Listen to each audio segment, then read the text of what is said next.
Jessica Jones Season 2 is a new series that's just been entered on Netflix on March 8th. And guys, if you are a fan of the Netflix series, I recommend you checking out The Defenders, Daredevil Season 1 and 2, Luke Cage, and Iron Fist. The Iron Fist is... it's me. I am the Iron Fist. I'm the Iron Fist. I'm the Iron Fist. I am the Iron Fist. I am the Iron Fist. I'm the Iron Fist.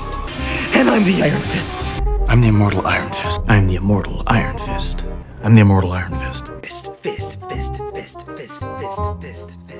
Who? It's not a major need to check out, but if you're the fan of the series, then you can check it out if you want to. So Jessica Jones Season 2 is all about Jessica Jones discovering her past revolving around this organization known as the IGH, which stands for Inhuman Growth Hormone. It's this division that gave Jessica Jones her power. The further she goes up on revealing information, the more shocking and revealing tribulation that this character must go through emotionally and physically. And I gotta say that this season right here was definitely on point. I really had to admire Krysten Ritter's performance. Krysten Ritter is perfect as Jessica Jones. Now, I did not review Season 1, but I will review Season 1 soon. She put a lot of time and commitment into the role. I really bought her performance. Her performance seemed real, it was authentic.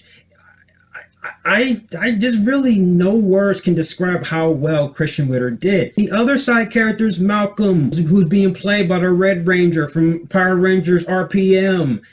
I think he definitely improved from Season 1. Rachel Taylor, who was in Transformers, she did a great job. She plays this character named Patsy, aka Trish Walker. Die-hard comic book fans, you know who she really is. You know who she really is. I thought that Trish Walker had a prominent role into the season. And these two characters, Malcolm and Trish, who are really close to Jessica Jones, are like button heads throughout the whole entire season. And you can really get behind that.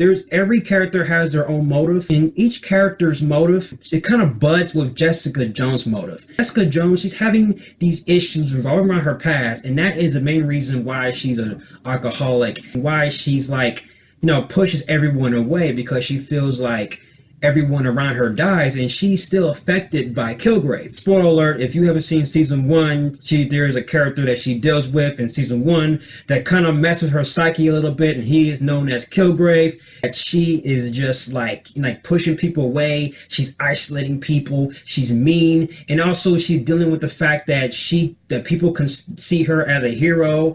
And this is so much confliction revolving around her and the other characters. And Trish Walker, I say, that had a prominent role. She has this motive, this desire, need to accomplish something, that she's willing to do anything just to accomplish it. When she's trying to do it, it kind of inflicts with Jessica Jones and Malcolm. And I thought that the character moments was so good. And I thought on the emotional level, it could really get to you in a way, because you're rooting for these characters to why can't we be friends? Why can't we be friends? Another thing about this season has a huge plot twist I did not see coming. I would say like the mid-season of the episode, around the last seconds of episode 6, there's this huge reveal, which I will not spoil, that made me like twist and turn. And I was like, whoa, whoa, whoa, whoa. And I was literally sleeping that night, just like thinking about the show, just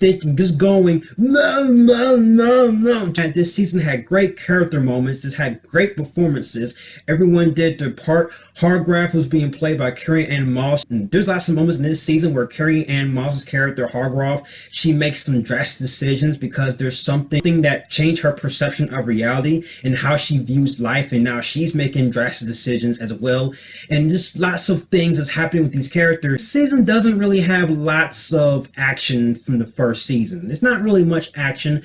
It does have some action, but not a lot that you're expecting to see. I was expecting to see a little bit more action from Jessica Jones, see more of an involvement with her powers. Maybe we can see her, do a little bit more that she hasn't really done in Season 1 or in Defenders. They kind of toned down on that and focus more on the character on an emotional level. Now, that's not particularly a bad thing. That's more of a nitpick. The main flaw has to be around after episode 6. That's when the season tends to slow down. In episode 7, episode 8, and episode 9, those episodes felt like they were filler episodes. And another thing about this season This season doesn't really have a main antagonist in this season.